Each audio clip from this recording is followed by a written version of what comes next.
میرا نام واصف باصفا، میرا پیر سید مرتضی، میرا ورد احمد مجتبی، میں سدا بہار کی بات۔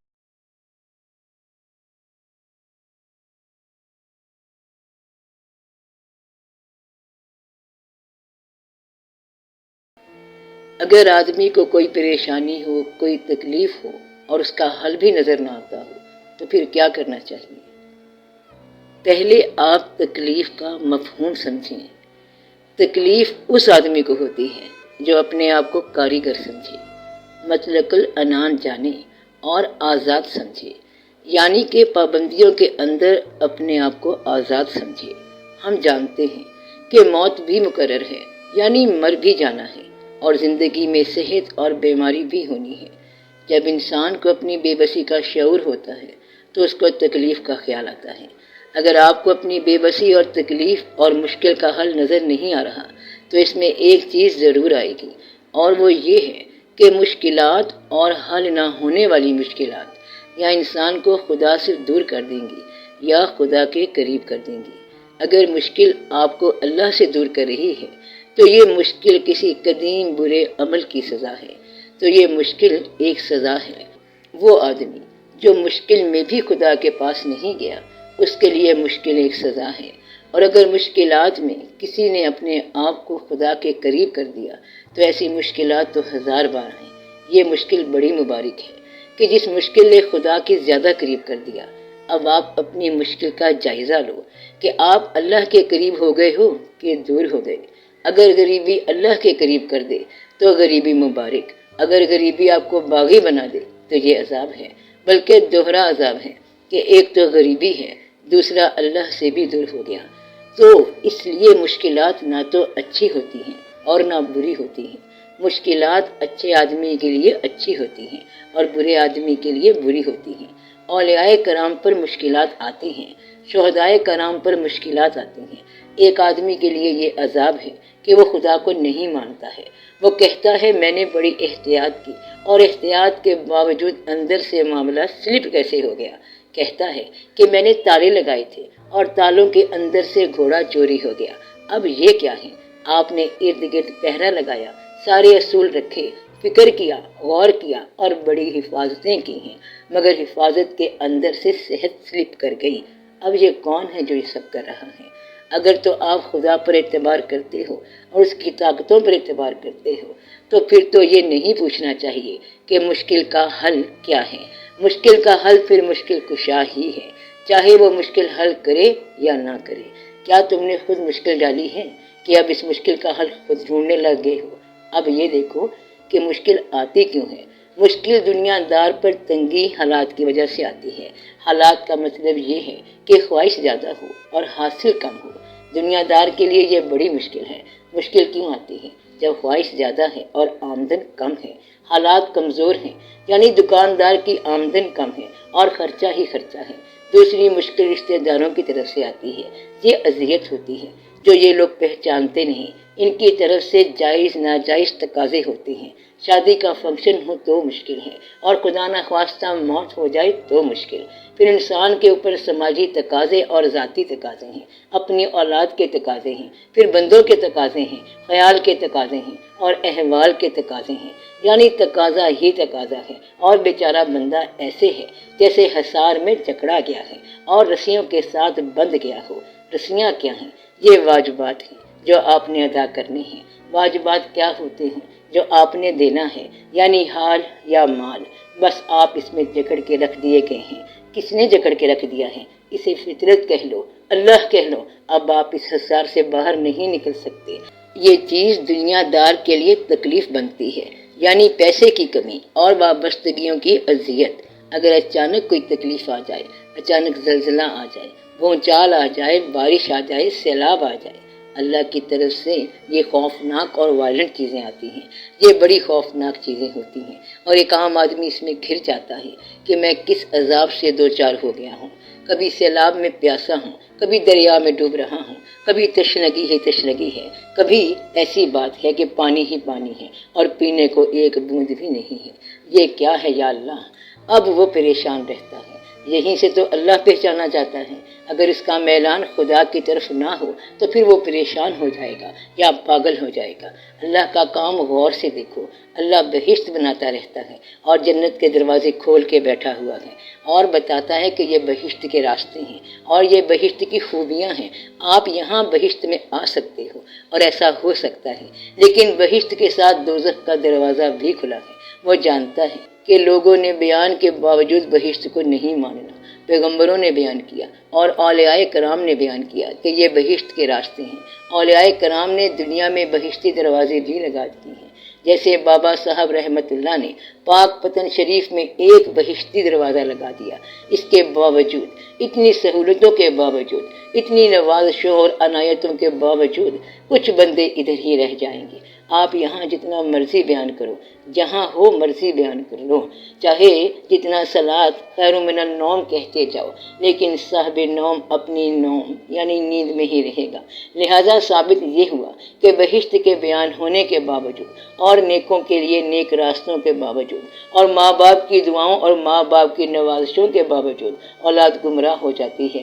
ماں باپ کہتے ہیں ایسا مت کرو اور وہ کرتے ہیں۔ مطلب یہ کہ انسان کی فطرت میں سرکشی لکھ دی گئی ہے۔ جب سرکشی لکھ دی گئی ہے تو وہ انسان باغی ہو جائے گا اور اسی راستے پر چلے گا جس سے منع کیا گیا ہے، اور نتیجہ وہی ہوگا جو نہیں ہونا چاہیے۔ مطلب کیا ہوا؟ مطلب یہ ہوا کہ اب تکلیف یا مشکل کیسے آئی کہ تم نے اپنے آپ کو بیان شدہ راستے سے ہٹا کے کسی اور راستے پر گامزن کر دیا۔ وہ راستہ کیا تھا؟ درمیانی راستہ۔ نہ نمائش کرو اور نہ کوئی واقعات کرو، نہ اپنی ہستی سے باہر سوچو۔ مطلب یہ ہے کہ سادہ زندگی گزارو، آمدن کے اندر خرچ کرو، آنے والے کا بھلا ہو اور جانے والے کی خیر ہو، اور تم اپنی زندگی گزارو۔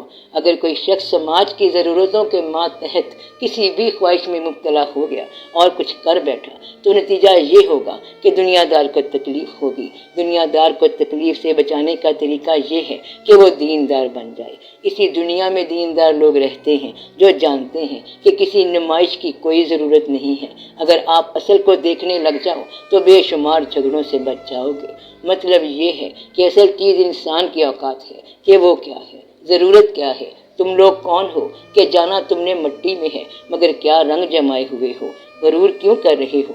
اس بات کو پہچانو تو تکلیف نہیں آئے گی۔ تکلیف کے بارے میں اللہ تعالیٰ نے فرمایا ہے کہ لا یکلف اللہ نفسا الا وسعہا، یعنی تکلیف نہیں آتی کسی انسان پر مگر اس کی وسعت کے مطابق۔ گویا کہ تکلیف آتی ہے تمہیں تمہاری وسعت کا تعارف کرانے کے لیے کہ تم کتنے وسیع ہو، اور اگر تم بے چین ہو گئے تو پھر تکلیف عذاب ہے۔ ایک جگہ اور فرمایا گیا ہے کہ تکلیف آتی ہے الا بما کسبتم ایدیکم، یعنی مگر جو کچھ کیا تمہارے ہاتھوں نے، اس لیے تکلیف آتی ہے۔ تکلیف کیوں آئی؟ تمہارے اعمال، تمہارے کسب کی وجہ سے کہ تم نے جو کچھ کیا۔ آج دیکھ تیرا نتیجہ کیا ہے۔ جو بویا اب کاٹ۔ تکلیف اس لیے آئی کہ اس کے پیچھے تمہارا اپنا ہاتھ ہے۔ یہ بات سمجھ آئی؟ تکلیف کے پیچھے کون تھا؟ تم نے خود ہی تکلیفیں لکھی ہیں اور اپنے ہاتھ سے لکھی ہیں۔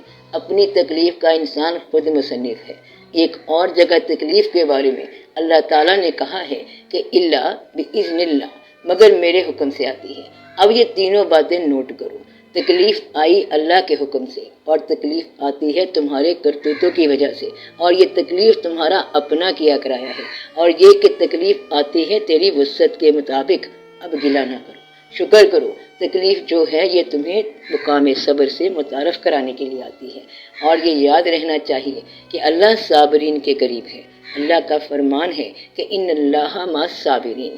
تکلیف دے کر اللہ نے صبر سے تمہیں آشنا کرایا۔ اگر تکلیف پر تکلیف آ جائے تو یہ وقت صبر اور نماز سے گزارو۔ اگر تکلیف آ جائے تو انسان کو کیا کرنا چاہیے؟ اس کا جواب یہ ہوا کہ وَاسْتَعِینُوا بِالصَّبْرِ وَالصَّلَاةِ، یعنی استعانت مان صبر کے ساتھ اور نماز کے ساتھ۔ تو آپ کی نماز اور آپ کا صبر جو ہے یہ اس تکلیف کا حل ہے۔ تو مشکل کا حل کیا نکلا؟ صبر اور استقامت کے ساتھ وقت گزارنا۔ تکلیف دے کر اللہ تعالیٰ نے صبر کے ساتھ تمہارا تعارف کرایا۔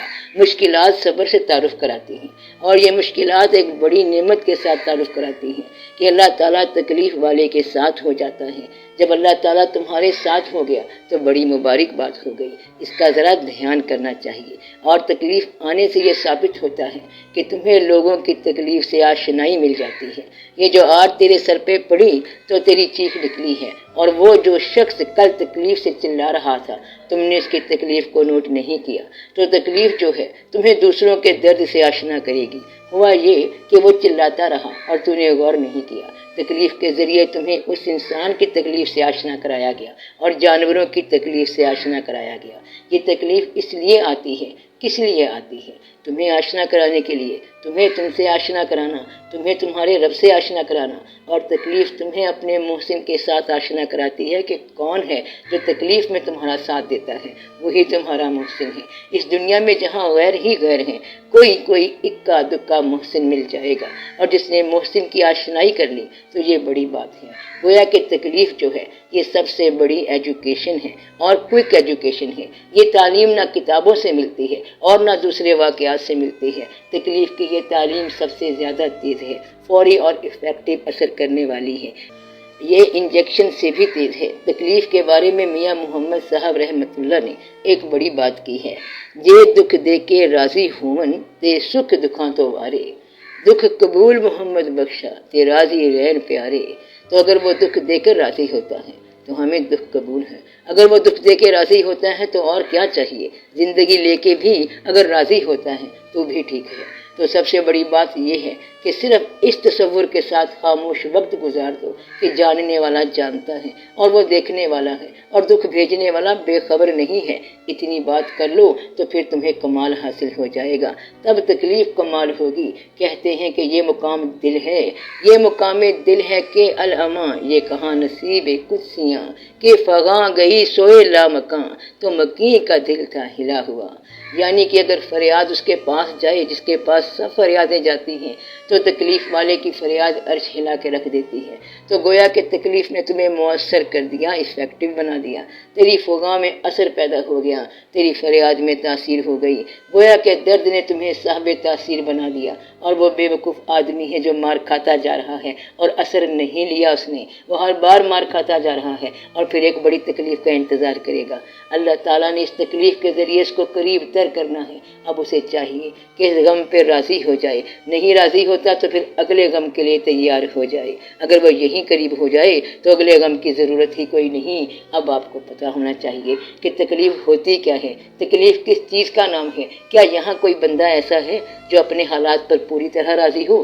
سب گلہ کرتے ہیں۔ کون آدمی ہے جس کو پیسہ نہیں چاہیے؟ سب کو چاہیے۔ ہر کوئی کہتا ہے دعا کریں تھوڑے سے حالات بہتر ہو جائیں۔ حالات بہتر ہونے چاہیے۔ حالات کیسے بہتر ہوتے ہیں؟ بچے ٹھیک ٹھاک ہوں اور تم ٹھیک رہو۔ ہر آدمی اپنے حالات سے بہتر حالات چاہتا ہے، کیونکہ اپنے علاوہ اپنی زندگی چاہتا ہے، کیونکہ ہر آدمی کی کوئی نہ کوئی خواہش ہے۔ ایسا کوئی نہیں ہے جو ضرورت مند نہ ہو۔ اب اس ضرورت مند کو کیا تکلیف ہوگی؟ وہ چیختا جا رہا ہے۔ بہت کم ایسے لوگ ہیں جن پر قرضہ واجب الادا نہ ہو۔ کون ہے جو ہر طرح سے آسانی میں جا رہا ہو؟ کس کی زندگی آسان ہوئی ہے؟ آپ یہ بتاؤ کہ کون سی آنکھ آپ نے دیکھی جو روئی نہ ہو؟ کیا آپ نے ایسی آنکھ دیکھی ہے؟ میں نے تو نہیں دیکھی۔ کون سی آنکھ ہے جو غم سے یہاں روتی نہیں؟ جانے والوں کی مگر رفتار کم ہوتی نہیں۔ جانے والے چلتے جا رہے ہیں، رونے والے روتے جا رہے ہیں۔ اگر جدائی ہو گئی ہے تو یہ اللہ کا کام ہے۔ اس نے ہر آنکھ میں آنسو رکھ دیا ہے، ہر انسان کی فطرت میں غم لکھ دیا ہے۔ غم ملے گا، غم کا حصہ ملے گا، غم ضرور ملے گا۔ اس نے لکھ دیا ہے کہ اتنا کام کرو گے تو اتنا غم ملے گا اور اتنی خوشی ملے گی۔ اب غم کی جو وجہ اور جو مرضی بنا لو۔ جسے تم تکلیف کہہ رہے ہو اسے ہم تو نصیب کہتے ہیں۔ آگے تمہاری مرضی، جو کہہ لو۔ اب ادھر سے چٹھی آ گئی ہے، وہ محبت کی چٹھی ہو یا تکلیف کی ہو، ہے تو آپ کے نام کی۔ محبت کی چٹھی وصول کر لیتے ہو اور غم کی چٹھی آ گئی ہے تو کہتے ہو کہ وہ اسی کو واپس کر دو۔ اسرائیل صاحب آ گئے تو پھر کیا کرو گے؟ غم میں ہر انسان اپنے آپ کو بے کس کہتا ہے۔ غم کو بھی اسی طرح قبول کرو جس طرح خوشیاں قبول کرتے ہو۔ رات بھی اتنی عزیز ہو جتنا دن ہے۔ بھیجنے والے نے دن بھیج دیا، پھر بھیجنے والے نے جدائی بھیج دی۔ اگر بھیجنے والا ایک ہے تو پھر یہ دونوں ایک ہیں۔ کون دونوں؟ غم اور خوشی ایک ہی مصنف کی لکھی ہوئی چیزیں ہیں۔ خوشی بھی قبول ہے، غم بھی قبول ہے۔ یہ بھی اللہ کی عنایت ہے، یہ اس کی نوازش ہے کہ غم بھیج دیا۔ اگر خدا کو نہ چھوڑو تو مشکلات تمہیں ترقی دیتی ہیں، تمہاری سختی کو موم بناتی ہیں اور تمہیں حساس طبیعت بناتی ہیں۔ اس لیے غم کی بڑی کارروائی یہ ہے کہ غم تمہیں بہت ہی نرم کر دیتا ہے۔ اگر غم نہ ہو تو انسان پتھر ہی رہتا ہے۔ اگر کسی کا باپ فوت ہو گیا، اللہ تعالیٰ کی بات جب تک تم سمجھو گے نہیں تو تمہیں بات سمجھ نہیں آئے گی۔ ہمیشہ کے لیے دنیا میں رہنے کی اس نے اجازت نہیں دی۔ اللہ کہتا ہے میں اور میرے فرشتے ہمیشہ سے حضور پاک صلی اللہ علیہ وسلم پر درود بھیجتے جا رہے ہیں۔ اللہ کا کوئی عمل درمیان سے شروع نہیں ہوتا، اور اللہ پتہ نہیں کب سے درود بھیجتا جا رہا ہے، تب سے بھیجتا جا رہا ہے جب سے حضور پاک صلی اللہ علیہ وآلہ وسلم کی شان موجود ہے۔ لہٰذا درمیان میں آنے والے حضور پاک صلی اللہ علیہ وسلم پہلے بھی موجود تھے، کیونکہ اللہ تعالیٰ بہرحال کہتا ہے کہ میں درود بھیجتا ہوں اور میرے فرشتے درود بھیجتے ہیں، اور جب تک قرآن کریم موجود ہے درود کا عمل بند نہیں ہو سکتا۔ اگر درود کا عمل بند نہیں ہونا ہے تو رسالت کا عمل جاری ہے، کیونکہ اللہ تعالیٰ کا درود جاری ہے۔ میں بندوں کے درود بھیجنے کی بات نہیں کر رہا۔ اب اللہ جو درود بھیجتا ہے اور درود بھیجتا ہی رہتا ہے، اور ایک خاص میعاد کے بعد موت کا عمل جاری ہوتا ہے، تو یہ کیا بات ہوئی کہ اللہ تعالیٰ درود بھی بھیجتا جا رہا ہے اور پھر موت کے عمل سے بھی گزار رہا ہے، یعنی کہ اپنی محبوب ہستیوں کو بھی اس نے موت کے عمل سے گزار دیا۔ یہ اللہ کی شان بے نیازی ہے۔ اللہ تعالیٰ کسی کو بھی اسپیئر نہیں کرے گا، یہ اس کا کام ہے۔ مطلب یہ کہ تکلیف یا غم یا موت کا عمل جو ہے ہر آدمی اس میں سے گزرے گا، اور اس میں اللہ کا قرب موجود رہتا ہے۔ ہر انسان کے ساتھ یہ ہو رہا ہے، ہر انسان کے ساتھ یہ واقعہ ہو رہا ہے۔ تو حضور پاک صلی اللہ علیہ وآلہ وسلم سے زیادہ اللہ تعالیٰ کے قریب اور کون ہو سکتا ہے؟ اس عمل سے وہ بھی گزر گئے، تکلیف کے عمل سے وہ بھی گزر گئے۔ آپ مسلمان ہو اور سیرت میں یہ بیان کرتے ہو کہ حضور پاک صلی اللہ علیہ وسلم غریب تھے، اور وہاں تم یہ بھی کہتے ہو کہ تمہیں حضور پاک صلی اللہ علیہ وسلم سے محبت ہے۔ سارے مسلمان حضور پاک صلی اللہ علیہ وسلم سے محبت کرتے ہیں۔ حضور پاک صلی اللہ علیہ وسلم غریب تھے، لیکن آپ لوگوں کو غریبی سے محبت نہیں ہے۔ اگر حضور پاک صلی اللہ علیہ وسلم سے محبت ہے، اور آپ خود ہی بیان کرتے ہو کہ حضور پاک صلی اللہ علیہ وسلم غریب تھے، تو تمہیں غریبی سے محبت کیوں نہیں؟ مطلب یہ ہے کہ حضور پاک صلی اللہ علیہ وسلم فرماتے ہیں تو پھر تمہیں فاقہ کیوں پسند نہیں؟ یعنی کہ محبوب آدمی کی تو ہر چیز محبوب ہونی چاہیے۔ تمہاری محبت کے اندر ملاوٹ ہے، ہر شے میں آپ ملاوٹ کرتے جا رہے ہو۔ محبوب کے پاس جو کچھ ہے اسے بھی محبوب رکھو تو پھر بات سمجھ آئے گی۔ ایک دفعہ ایک صحابی رضی اللہ تعالیٰ عنہ کا پکا مکان بن رہا تھا۔ حضور پاک صلی اللہ علیہ وآلہ وسلم نے پوچھا یہ کس کا مکان بن رہا ہے؟ صحابہ کرام رضی اللہ تعالیٰ عنہ نے عرض کی یا رسول اللہ صلی اللہ علیہ وسلم یہ فلاں صحابی کا مکان ہے۔ پھر آپ مسجد گئے، کچھ نہیں فرمایا، اور کچھ عرصے کے بعد وہ صحابی رضی اللہ تعالیٰ عنہ آئے، سلام کیا، آپ نے منہ پھیر لیا۔ اس نے باقیوں سے پوچھا حضور پاک صلی اللہ علیہ وسلم ناراض سے لگتے ہیں، بات کیا ہے؟ مجھ سے کیا غلطی ہوئی ہے؟ انہوں نے کہا اتنی بات ہوئی کہ حضور پاک صلی اللہ علیہ وسلم نے پوچھا کہ یہ مکان کس کا ہے، تو ہم نے بتایا کہ یہ آپ کا ہے۔ اس کے بعد یہ واقعہ ہو گیا۔ وہ صحابی رضی اللہ تعالیٰ عنہ گئے اور مکان گرا دیا، واپس آ کر السلام علیکم کہا۔ حضور پاک صلی اللہ علیہ وسلم نے جواب دیا وعلیکم السلام، اور فرمایا کہ تم یہاں ٹھہرنا چاہتے ہو یا تم یہاں سے رخصت ہونا چاہتے ہو؟ یعنی رخصت ہونے والے قافلے کا قیام سے کیا تعلق؟ تو مطلب یہ ہے کہ جب تک تمہیں ساری باتوں کا ایک مربوط انداز میں علم حاصل نہ ہو تو تم پریشان رہو گے۔ آدھا سامان مغرب سے لیتے ہو، آدھا مشرق سے لیتے ہو، کلینک کا سارا سامان اور یہ الیکٹرانکس جاپان سے خریدتے ہو، کچھ ادھر سے لیتے ہو، کچھ ادھر سے لیتے ہو، اور پھر کلمہ نماز پڑھتے ہو۔ یہ تباہی ہے۔ اگر تمہیں کلمہ اور کلمہ والے پسند ہیں تو پھر وہ زندگی اختیار کرو۔ اگر تمہیں کلمہ اور کلمہ والے پسند ہیں تو پھر وہ زندگی اختیار کرو جو زندگی ان سے متعلق ہے، تو پھر تمہیں تکلیف نہیں ہوگی۔ یہی وجہ ہے کہ ہم پاش پاش ہو گئے، ایک مربع سا تو بن گیا ہے، سب ملاوٹیں تو ہو گئی ہیں اور سب پریشان ہو گئے ہیں۔ اگر انسان کو یہاں سے رخصت ہونا یاد رہے تو وہ بہت ساری تکلیفوں سے بچ جائے گا۔ وہ چیزیں کرو، وہ مقامات حاصل کرو، وہ سامان بناؤ جو تمہیں رخصت ہونے میں مدد دیں۔ ایک بندے نے مکان بنایا تو اپنے پیر صاحب کے پاس گیا کہ جناب میں نے مکان بنایا ہے۔ انہوں نے کہا کہ مبارک ہو، ایسا مکان بنانا کہ چھوڑتے وقت تکلیف نہ ہو۔ اب تم نے کیا مکان بنانا ہے؟ جتنا اچھا بنے گا اتنا ہی چھوڑتے ہوئے تکلیف ہوگی۔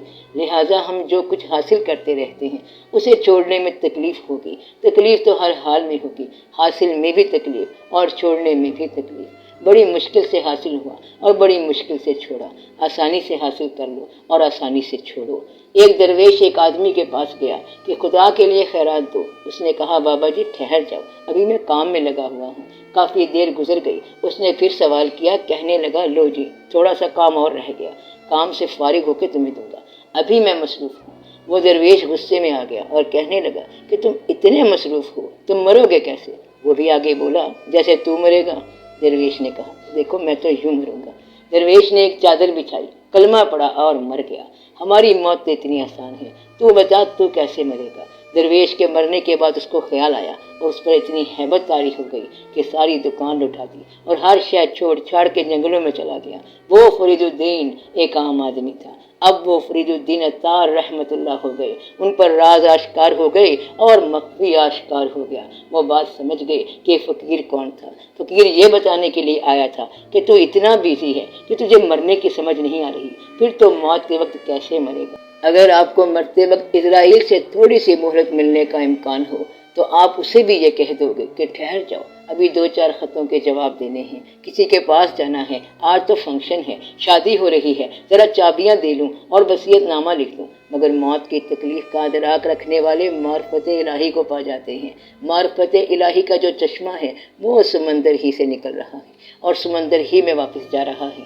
دریا سمندر ہے کہ سمندر ہی دریا ہے، اور سمندر عجیب شے ہے کہ اس میں سے 4 دریا نکال لو پھر سمندر کا سمندر ہے، 25 دریا ڈال دو تو پھر بھی سمندر ہے۔ سمندر کچھ نکالنے سے کم نہیں ہوتا اور کچھ ڈالنے سے بڑھتا نہیں ہے۔ یہ تو بے نیاز ہے، یہ اللہ تعالیٰ کی شان ہے۔ بے نیاز کی تعریف کیا ہے کہ جس سے کچھ نکالا جائے یا اس میں کچھ ڈالا جائے تو نہ کمی ہو اور نہ اس میں بیشی ہو۔ اس لیے آنکھیں کھولنے والا کوئی واقعہ اگر آپ کی آنکھ کھول دے تو سمجھ لو کہ وہ اللہ تعالیٰ کی شان بیان کر رہا ہے۔ ہر شے اللہ کے قریب جا رہی ہے، ہر چیز ادھر کو روا دواں ہے، تو مطلب ہے کہ ہر برے آدمی کے لیے بات مشکل ہے اور تکلیف دہ ہے، اور اچھے آدمی کے لیے ہر بات آسان ہے۔ ہر عمل پیغام دوست ہے، وہ کیا ہے؟ ہر ہونے والا واقعہ اللہ کا مظہر ہے، صرف آپ نے ماننا ہے۔ دنیا میں ماننے والے بھی رہیں گے اور منکر بھی رہیں گے۔ تم یاد رکھو کہ ہر مقام اللہ تعالیٰ کا مقام ہے، اور یہاں سجدہ کرو تو خبر وہاں ہو جائے گی۔ اصل میں اللہ جو ہے وہ تیرے دل کے کعبے میں مکین ہے۔ اپنے دل کے کعبے کی تلاشی لو، کہیں اس میں دنیا کی آرزو تو نہیں پھنسی ہوئی۔ اگر دل میں دنیاوی آرزویں ہیں تو تمہیں کعبہ کدھر سے ملے گا؟ پھر تو یہ دل بت گدا بن گیا۔ اگر دل سے دنیا کی آرزو نکالو تو یہی کعبہ ہے اور کوئی کعبہ نہیں، اصل میں یہی کعبہ ہے زمیں پہ کعبہ میرا مکان، میں فلک پہ رکھتا ہوں لامکان، تیرے دل میں رہتا ہوں ہر زمان، ہے نشان ہی میرا جاوداں۔ کہتا ہے زمین پہ کعبہ ہمارا ہے، کعبۃ اللہ اللہ تعالیٰ کا گھر ہے، آسمان پہ لامکاں ہے، اصل میں رہائش ہے انسان کے دل میں۔ تو اپنے دل کو آرزوؤں سے خالی کر، اسے کعبہ بنا۔ کعبہ کیا ہے؟ وہ اس دل کا نام ہے جو دنیاوی آرزوؤں سے خالی ہو۔ بس یہ اتنا چھوٹا سا کام کرنا ہے آپ نے کہ دل کو آرزوؤں سے خالی کرو، اپنے آپ کو آرزوؤں سے خالی کرو، اپنے آپ کو اللہ کا بنا کے رکھو۔ اس کی طرف سے جو چیز آتی ہے وہ قبول کرو، چاہے تکلیف دہ ہو۔ دکھ قبول محمد بخشا، تیرے راضی رین پیارے۔ اگر وہ تمہارے دکھ میں راضی ہوتا ہے تو اور کیا چاہیے؟ اللہ کے ساتھ ہنگامہ نہ کیا کرو اور زیادہ لڑائی نہ کیا کرو۔ ایک کام ضرور کرو، گلہ کرنا چھوڑ دو۔ کسی انسان کا گلہ خدا کے پاس نہ کرنا اور خدا کا گلہ انسان کے پاس نہ کرنا۔ یہ وعدہ کرو۔ کیا وعدہ؟ کہ گلہ نہیں کرنا۔ یہ نہ کہنا کہ میرے حالات پھر خراب ہو گئے۔ یاد رکھو اللہ تعالیٰ کا حکم نہ ہو تو کوئی مدد نہیں کر سکتا، اس لیے گلہ نہ کرو، اور جاننے والے اللہ سے بار بار تقاضا نہ کرو، اللہ سب جانتا ہے۔ غالب نہ کر حضور میں تو بار بار عرض، ظاہر ہے تیرا حال سب ان پر کہے بغیر، وہ تیرے کہنے کے بغیر بھی جانتا ہے۔ دعا یہ کیا کرو کہ یا اللہ تو جانتا ہے اور تجھے پتا ہے کہ میرے لیے تو نے کیا مقرر کر رکھا ہے، اور جو تو نے مقرر کر رکھا ہے وہ مجھے مانگے بغیر دے دے، اور جو تو نے مقرر نہیں کیا مجھے اس کے مانگنے کی توفیق نہ دے۔ بس آپ کی دعا منظور ہو جائے گی۔ کیا دعا کرنی ہے کہ اے اللہ جو میرے لیے ہے مجھے مانگے بغیر دے دے، اور جو میرے لیے نہیں ہے اس کے مانگنے کی توفیق نہ دے۔ آمین۔ آپ کی دعا قبول ہوگی۔ بس اتنا ہی کہنا، جو ہے وہ مانگے بغیر مل جائے گا، جو نہیں ہے وہ مانگنے کے باوجود بھی نہیں ملے گا۔ تو لہٰذا جو ہونا ہے ہونے دو، جو آتا ہے آنے دو، جو جاتا ہے جانے دو۔ تمہارا کام کیا ہے؟ راضی رہنا اور ہر حال میں راضی رہنا۔ رہنا ہے ہر حال میں راضی، خالق سنگ ہے جیون بازی۔ ہر حال میں راضی رہنا تمہارا کام ہے۔ اگر اس کے ساتھ بازی لگا رہے ہو تو پھر چلنے دو، کبھی وہ لے گیا اور کبھی وہ دے گیا۔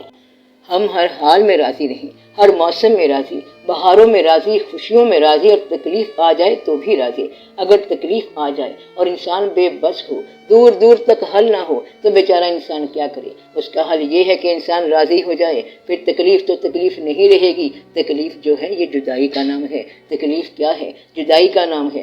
آپ نے دیکھا ہوگا کہ ایک آدمی کو تکلیف ہو اور وہ راضی رہے، اب اگر اس کا دوست اس کے پاس آ کے بیٹھ گیا تو تکلیف کم ہو جائے گی۔ صرف دوست پاس آیا تو تکلیف کم ہو گئی، اور اگر اللہ پاس آ جائے تو پھر تکلیف کیا ہے؟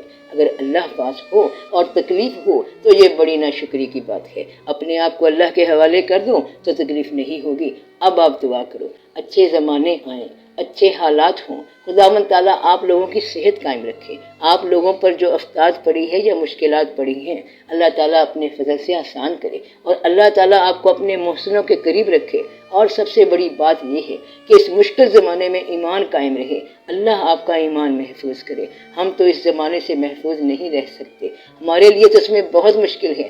جس طرح کے حالات جا رہے ہیں یا اللہ، ہمارے ایمانوں کو تو ہی محفوظ کر، اور غریبی کے باوجود ہمیں راضی رکھ۔ ہماری حفاظت تو آپ ہی کر، ہم اپنی کیا حفاظت کریں گے؟ تو ہی ہماری حفاظت کر، تو مہربانی فرما۔ اللہ تعالی ہم پر احسان کر، آسانی عطا فرما اور مہربانی کر۔ صلی اللہ تعالی علی خیر خلقہ بنور عرشہ افضل الانبیاء والمرسلین حبیبنا شفیعنا سیدنا و مولانا محمد و آلہ و اصحابہ اجمعین، آمین ثم آمین یا رب العالمین۔